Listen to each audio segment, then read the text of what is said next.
The morning mist of May 5, 1864, hung like a funeral shroud over the tangled Virginia forest known as the Wilderness, where Lieutenant General Ulysses Simpson Grant dismounted from his warhorse Cincinnati and surveyed terrain that seemed designed by Satan himself to frustrate military operations. The dense undergrowth stretched in every direction like a living wall, its thorny embrace hiding ravines, creek beds, and abandoned Confederate earthworks from the previous year's campaign. This was not ground where civilized armies fought. This was a place where warfare would be reduced to its most primitive and brutal essence.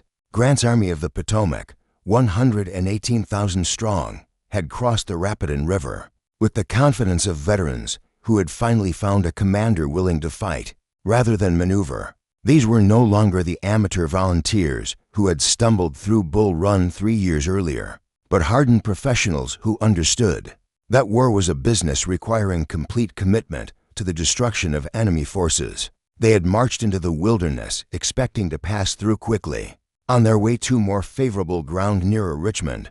But Robert Edward Lee, the gray fox of Confederate strategy, had no intention of allowing Grant to choose the battlefield.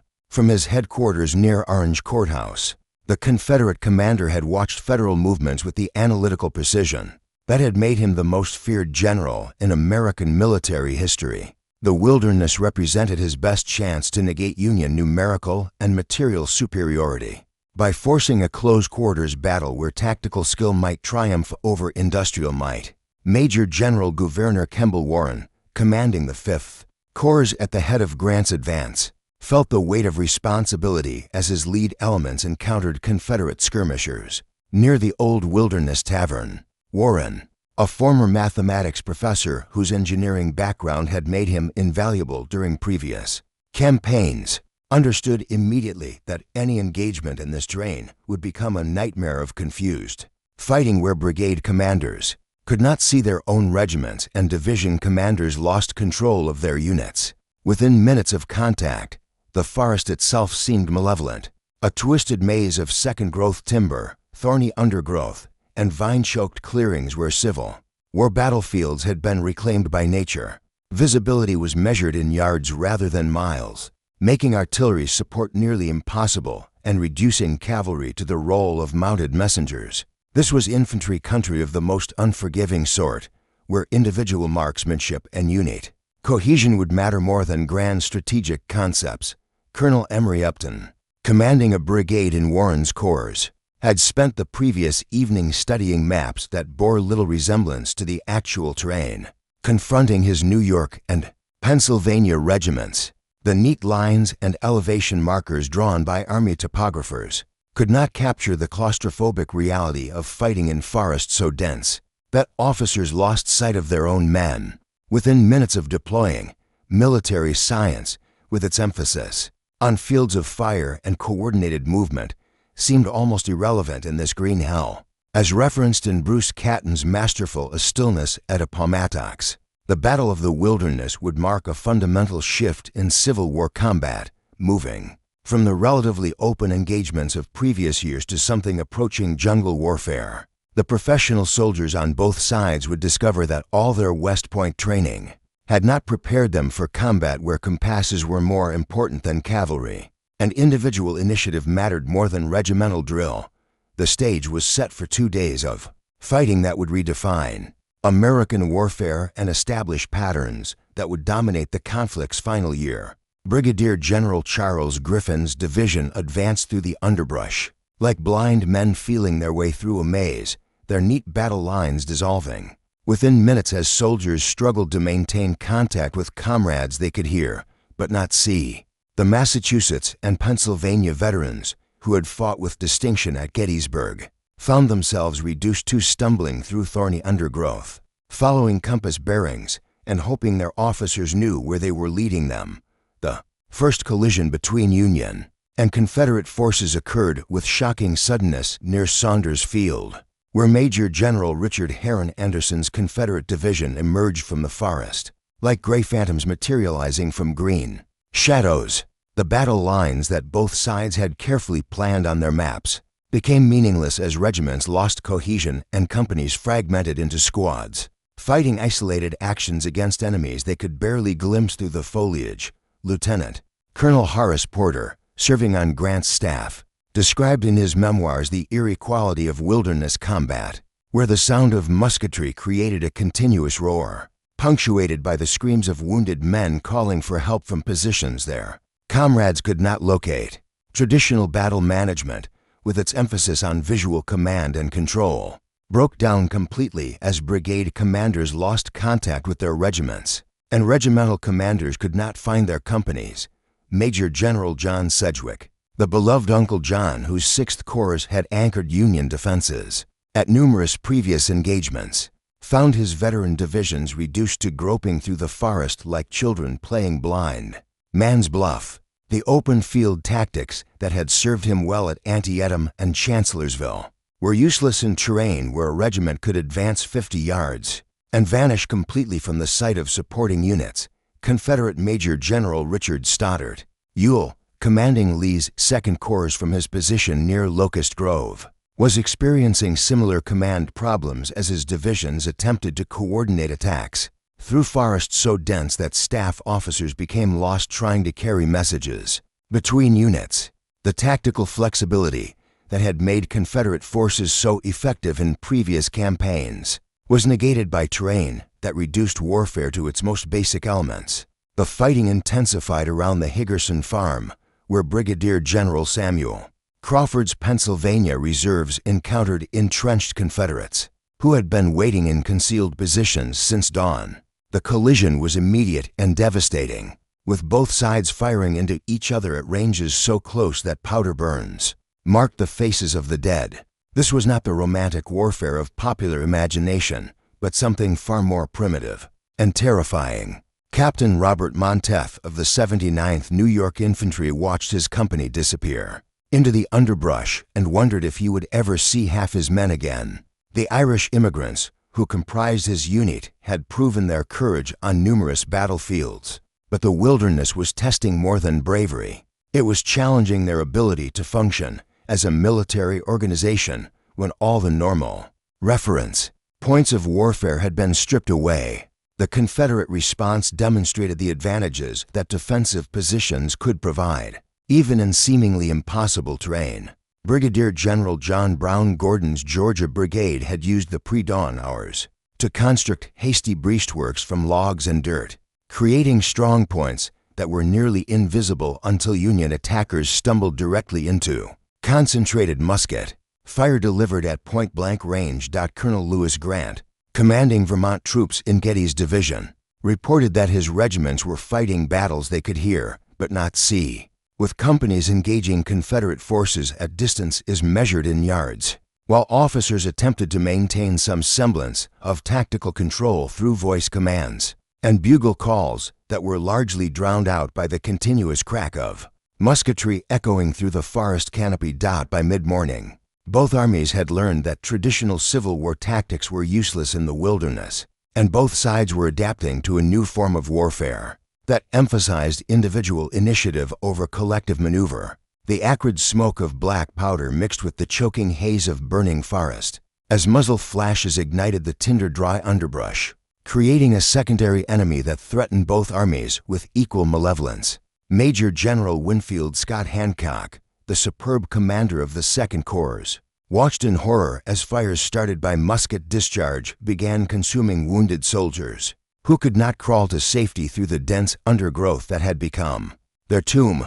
Private Frank Wilkeson of the 11th New York Battery later wrote that the screams of men burning alive in the wilderness fires haunted him more than any other memory of 4 years campaigning. The humanitarian traditions that had governed Civil War combat truces to collect wounded, exchanges of prisoners, medical care for enemy casualties broke down completely when the battlefield itself became a crematorium consuming friend and foe alike. Brigadier General Alexander Hayes, the jovial Pennsylvania politician-soldier who had led his division with distinction at Gettysburg, fell to a Confederate sharpshooter's bullet while attempting to rally his men through the smoke-filled forest. His death symbolized the way wilderness combat was claiming the war's most experienced leaders, men whose tactical expertise had been honed through 3 years of increasingly professional warfare, but who found themselves helpless against an environment that negated all their accumulated wisdom.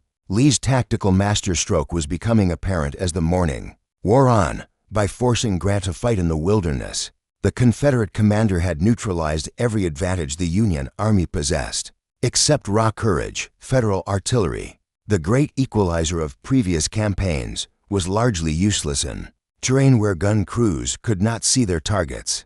Union numerical superiority meant nothing when only small fractions of either army could be engaged simultaneously due to the limited visibility and constricted maneuver space. Lieutenant General James Longstreet's First Corps, marching hard from winter quarters near Gordonsville, represented Lee's strategic reserve and his best hope for converting tactical stalemate into decisive victory.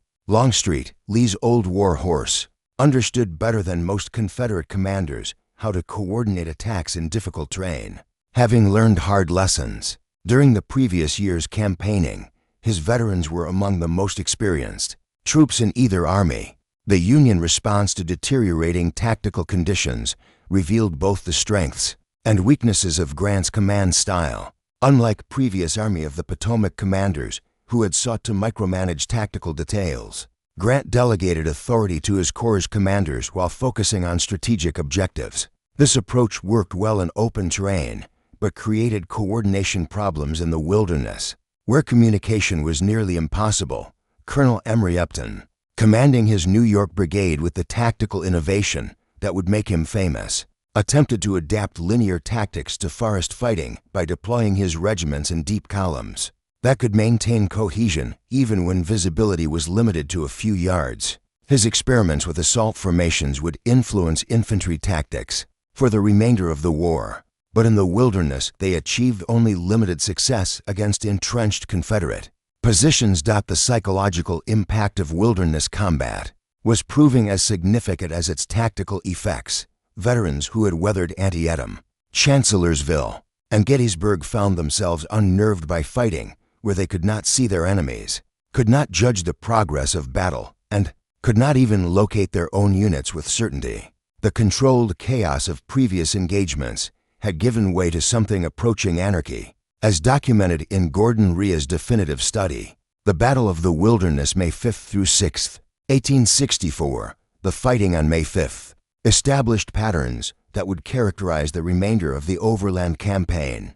Both armies were learning that warfare in Virginia's tangled forests required new tactics, new leadership techniques, and new levels of individual initiative from soldiers who could no longer depend on traditional command structures.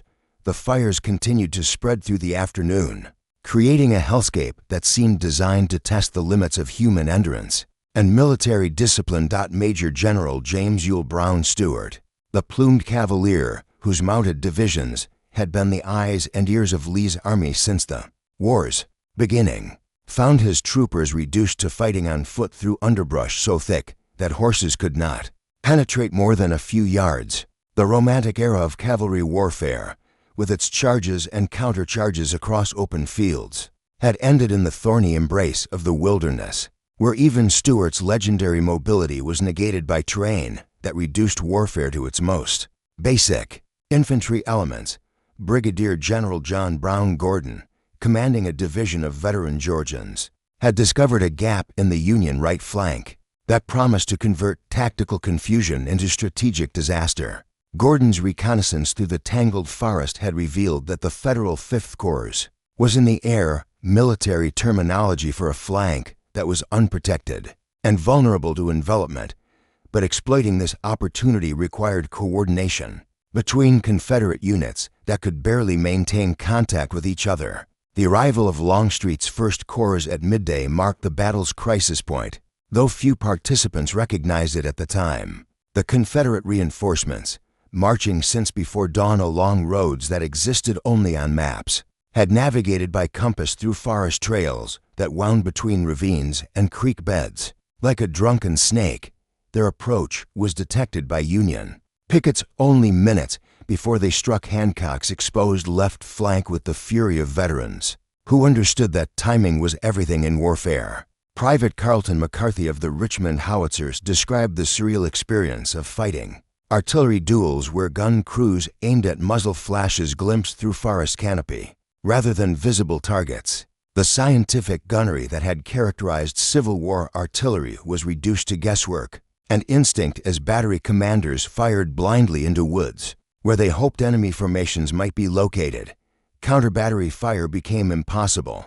When opposing guns could not be seen even at close range, General Grant, establishing his field headquarters at a crossroads that existed more in theory than reality, was learning that his preferred command style delegating tactical details, while maintaining strategic focus required modification for wilderness conditions. The telegraph lines that had connected him to distant theaters were useless in forest combat, while staff officers dispatched with messages often became lost for hours in the maze of deer trails and abandoned logging roads. Lee's gamble was paying dividends as Union offensive momentum ground to a halt in the thorny undergrowth. The Army of the Potomac, which had begun the campaign expecting to brush aside Confederate resistance through superior numbers and equipment, found itself locked in a death grip with an enemy who had chosen the perfect ground for defensive warfare. Every Union advantage except determination had been neutralized by terrain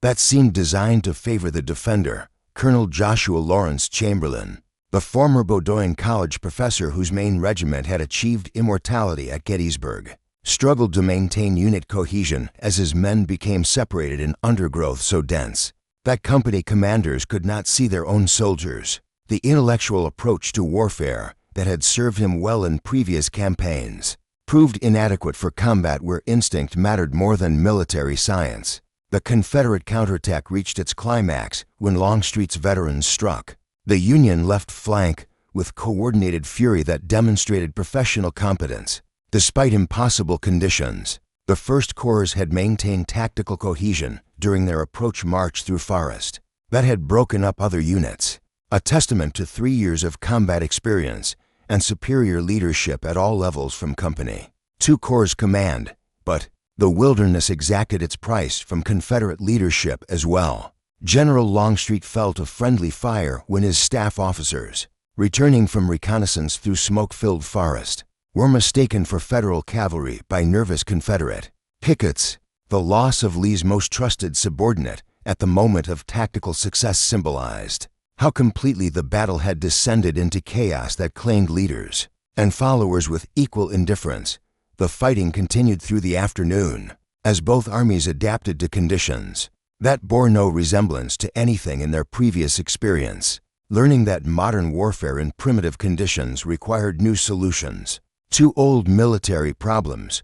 Brigadier General Lewis Addison Grant, the Vermont lawyer-turned-soldier whose brigade had earned a reputation for steady fighting, found himself commanding men he could not see in a battle he could not comprehend. The professional military education that Civil War officers had acquired through 3 years of increasingly sophisticated warfare seemed irrelevant in forest combat where a colonel could not locate his own regiments, and company commanders lost contact with their platoons within minutes of engaging the enemy. The wounded were paying the highest price for wilderness combat as stretcher bearers became lost trying to navigate through underbrush that concealed ravines, fallen logs, and Confederate rifle pits with equal efficiency. Private soldiers who had survived Antietam and Gettysburg found themselves helpless when wounded comrades called for assistance from positions that could not be located. Despite being only yards away, the humanitarian aspects of Civil War combat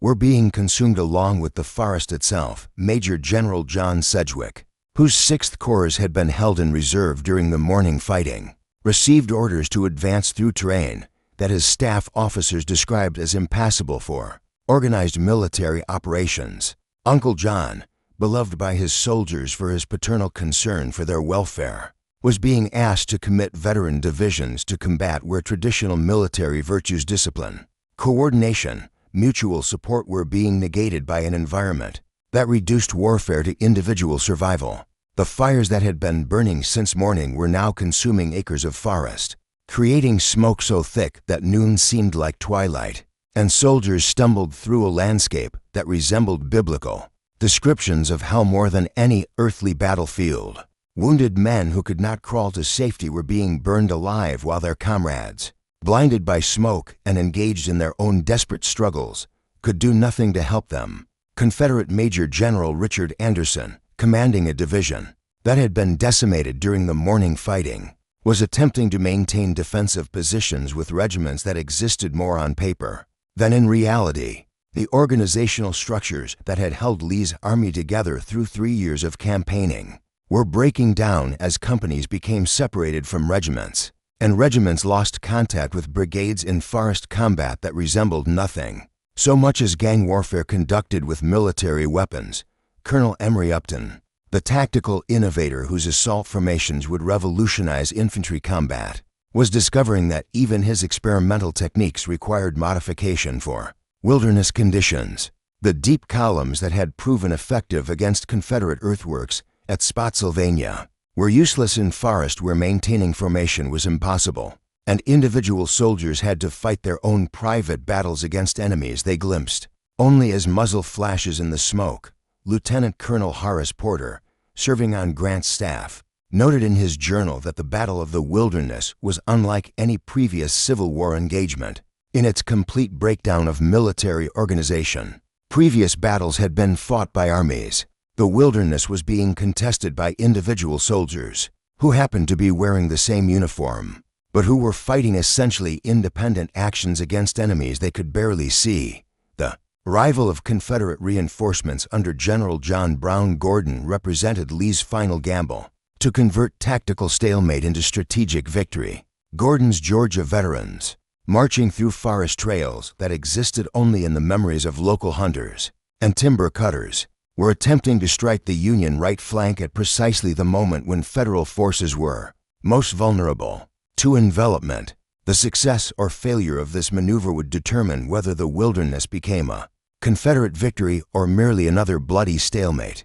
As referenced in Edward Steer's comprehensive The Wilderness Campaign, the fighting on May 5th established patterns of combat that would characterize the remainder of Grant's overland campaign. Both armies were learning that warfare in Virginia's impossible terrain required abandoning conventional military wisdom in favor of tactics that emphasized individual initiative, small unit leadership, and the kind of primitive courage that had characterized frontier fighting rather than European-style military operations. The battle had become a test of endurance rather than tactical skill, with victory going to whichever side could maintain coherent resistance longest in an environment that seemed designed to break down all forms of military organization. The dawn of May 6, 1864, revealed a battlefield that looked like the aftermath of Armageddon, where the charred remains of men and horses lay scattered among still smoldering logs, and the twisted metal of destroyed weapons. Private Frank Wilkeson of the New York Artillery walked through positions his battery had occupied the previous day and found craters where shells had exploded. Among wounded soldiers who had been unable to escape the fires that continued burning throughout the night, General Lee, his gray hair disheveled and his uniform stained with smoke, attempted to rally his scattered divisions for what he knew must be a decisive effort. The Confederate commander who had achieved tactical miracles through 3 years of campaigning was facing his greatest challenge in terrain that negated every advantage his army had possessed. Except raw fighting ability, his veterans were reduced to the same primitive level as their Union opponents' individual soldiers, struggling to survive in a green hell that consumed friend and foe with equal appetite. Major General Gouverneur Kemble Warren, his 5th Corps bloodied but still functional after the previous day's fighting, received orders to renew his attack against Confederate positions that existed somewhere in the smoke-filled forest ahead of his battered divisions. Warren, the engineer-turned-general, whose mathematical mind had served him well in previous campaigns, was being asked to solve tactical problems that had no scientific solution. How to coordinate attacks when communication was impossible, how to maintain unit cohesion when visibility was measured in feet, how to achieve military objectives in terrain where armies ceased to exist as organized entities. The medical situation had become catastrophic as field hospitals overflowed with casualties whose wounds were complicated by burns from the forest fires. that had consumed much of the battlefield. Surgeon Jonathan Letterman's revolutionary system of battlefield medicine, which had saved thousands of lives during previous campaigns, was breaking down completely when wounded soldiers could not be located and evacuated from positions that their own comrades could not find. Brigadier General John Brown Gordon's flanking attack struck the Union right with devastating effect, demonstrating that tactical surprise was still possible even in the confusion of wilderness combat. Gordon's Georgians, approaching through forest trails that Union commanders had not even known existed, rolled up the Federal flank with the precision of veterans, who understood that success in forest fighting required different skills than open field combat. Their attack achieved complete surprise because Federal pickets could not see approaching enemies until they were close enough to use bayonets. The Union response to Gordon's assault revealed both the strengths and limitations of Grant's leadership style. Unlike previous Army of the Potomac commanders, who had been paralyzed by tactical reverses, Grant maintained his strategic focus even as reports of disaster flooded his headquarters. He understood that individual battles mattered less than campaign objectives, a perspective that would prove decisive during the months of attrition warfare that lay ahead. Confederate success was short-lived as Union reserves rushed to the threatened sector, managed to contain Gordon's breakthrough before it could develop into complete tactical disaster. The Federal soldiers who stopped the Confederate attack were not fighting for tactical objectives. They could not see or strategic goals they did not understand, but simply for survival in a battle that had reduced warfare to its most basic element, skill. Or be killed. Captain Robert Monteith of the 79th New York Infantry, rallying the survivors of his company round a fallen log that served as their fortress, realized that the wilderness was teaching lessons about warfare that no military academy could provide. His Irish immigrants were learning that courage meant something different in forest combat, where individual actions determined unit survival and where officers could lead only by personal example rather than tactical sophistication. The fighting continued throughout the day as both armies committed their reserves to combat that resembled guerrilla warfare more than conventional military operations. Regiments that had begun the battle with full strength were reduced to company-sized fragments, while brigades existed mainly in the imaginations of staff officers who had lost contact with their units hours earlier.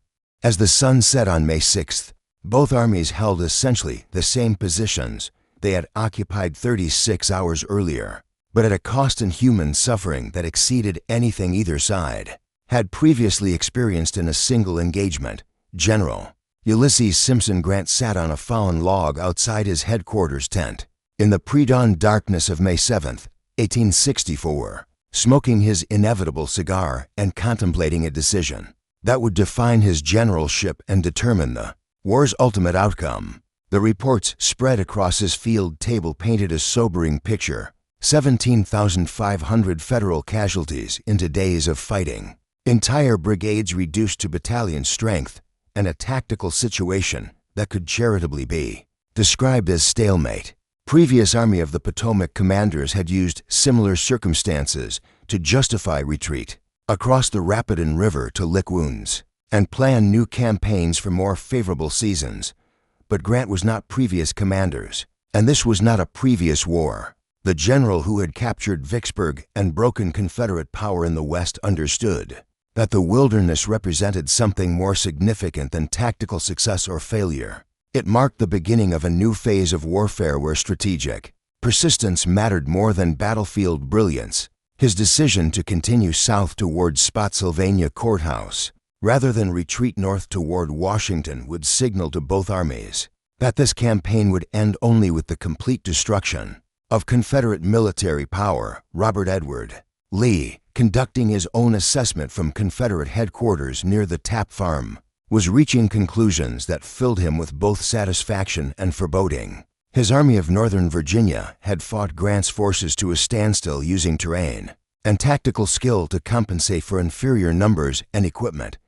But Lee, the strategic realist behind the tactical genius, understood that stalemate favored the Union cause. Every day of continued fighting brought closer the moment when Confederate resources would be exhausted and further resistance would become impossible.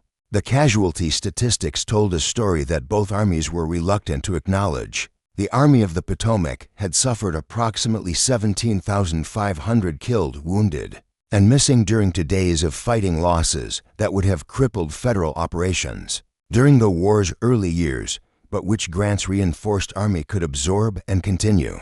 Operations. Lee's casualties, estimated at 8,000, represented a higher percentage of his available strength and included veterans, whose experience could not be replaced. From the dwindling pool of Confederate manpower, Major General Winfield Scott, Hancock, surveying the remnants of his Second Corps as they prepared to continue the campaign, was witnessing the transformation of American warfare from limited conflict to total war. The soldiers preparing to march south toward their next engagement were no longer the enthusiastic volunteers who had enlisted to preserve the Union, but professional killers hardened by 3 years of increasingly brutal combat.